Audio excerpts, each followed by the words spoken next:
अस्सलाम वालेकुम हुब्बे वतन पाकिस्तानियों। कहते हैं अगर किसी का ज़रफ़ देखना हो तो उसे कुर्सी दे दो, वो आपको अपना ज़रफ़ बता देगा।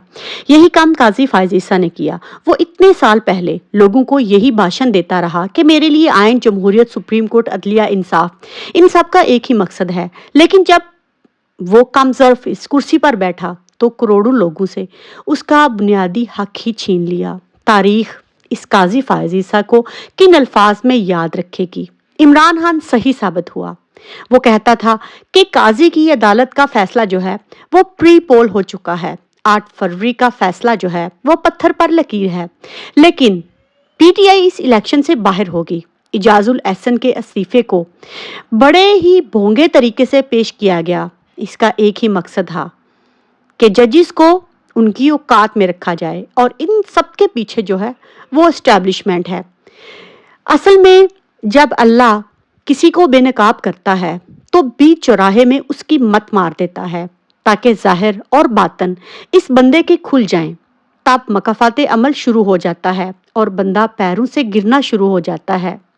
इस काजी का माजी और हाल और मुस्तकबिल दोनों ही तारीख होने वाले हैं। असल में इस टाइम पर एस्टैब्लिशमेंट जो है वो गुलामी के उस दौर तक पहुंच चुकी है जहां पर अमेरिका और इंडिया ने इनको डंडा दिया हुआ है। ये मुनीरा मिस्त्री और मुनाफिक काजी न सिर्फ इमरान खान के बुग़्ज़ में इस हद तक मुब्तला हो चुके हैं कि ये नवाज शरीफ को ही नवाजना चाहते हैं, क्योंकि अगर इमरान खान को गिराना है तो किसी को तो सामने लेकर हमें आना पड़ेगा। असल में ये काजी जो है ये बाकायदा तौर पर एस्टैब्लिशमेंट की कठपुतली है। कुछ दिनों पहले ये हस्पताल में एडमिट हुआ था और ये डील जो आपको कल नजर आई है ये हस्पताल में इसने एस्टैब्लिशमेंट के साथ की थी कि ठीक है मैं आप लोगों का हुक्म मानूंगा, आप जो फैसला कहोगे मैं वही फैसला दूंगा। आप सोचिए कि एक बल्ले के निशान को लेकर पीटीआई को कितना जलील किया गया। इसका एक ही मकसद था। इसका मकसद ये था कि पीटीआई वाले जो हैं वो कोर्ट और कचहरी जो है इसका खेल खेलते रहें। जाहिर है रोज़ वकला आएंगे, रोज़ अदालत लगेगी, तो पीटीआई जो है वो अपने इलेक्शन के हवाले से लाहे अमल जो है उसको तरतीब नहीं दे पाएगी।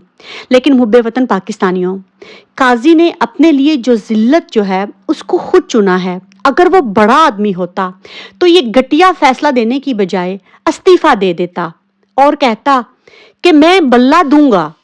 अगर तुम लोगों ने 8 फरवरी को इंतखाबात में धांधली करनी है जाओ करो, लेकिन अवाम मेरी तरफ देख रही है, मैं कभी भी अवाम की मर्जी के खिलाफ फैसला नहीं करूंगा।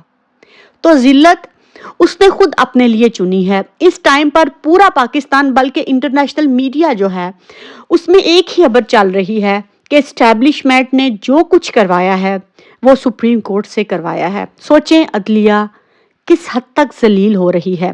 और दूसरी तरफ आज की सबसे बड़ी ब्रेकिंग न्यूज़ वो ये है कि मंसूर अली खान, आपको पता है कि एस्टैब्लिशमेंट के टाउट हैं, आज उन्होंने आसिम मुनीर पर वो इल्ज़ाम लगा दिया जिसको सोचने के बाद अब आपको इस बात का भी इंतजार करना पड़ेगा कि कौन ये एक्शन लेगा कि ये आसिम मुनीर के बारे में इतनी बड़ी बात कर रहा है।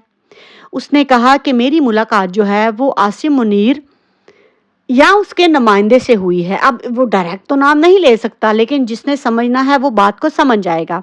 मंसूर अली खान कहते हैं कि आसिम मुनीर ने कहा कि तुम जाकर सबको बता दो कि इमरान खान ख़त्म हो चुका है।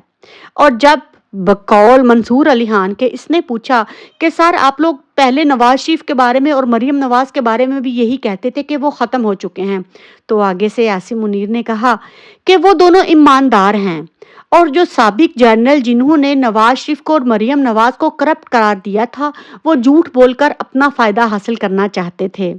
तो अब आपको समझ आई कि आसिम मुनीर को क्यों आर्मी चीफ लगाया गया। तो ये सारी बात डीलिंग है, ये सारा लंदन प्लान है जिसकी इमरान खान ने बात की थी।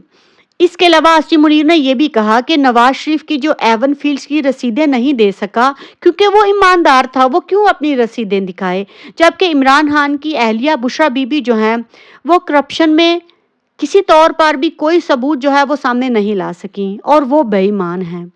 हालांकि बुशरा बीबी जो है उन्होंने अपने सारे सबूत दिखाए हैं। अल कदर यूनिवर्सिटी के हवाले से वो एक ट्रस्टी थी और ट्रस्टी को कुछ नहीं मिलता, पूरा पाकिस्तान जानता है, लेकिन ये लोग बुग़्ज़ में पागल हो चुके हैं। इनका एक ही मकसद है कि इमरान खान को गिराया जाए। लेकिन इंशाल्लाह 8 फरवरी को पूरी पाकिस्तानी अवाम जो है, जो भी नुमाइंदा जिस भी निशान से खड़ा होगा, आप यही कोशिश करें कि अपने हलके में ज़्यादा से ज़्यादा लोगों को उस बारे में बताएं और इंशाल्लाह इन लोगों की हार जो है वो पाकिस्तानी अवाम के हाथों ही होने वाली है।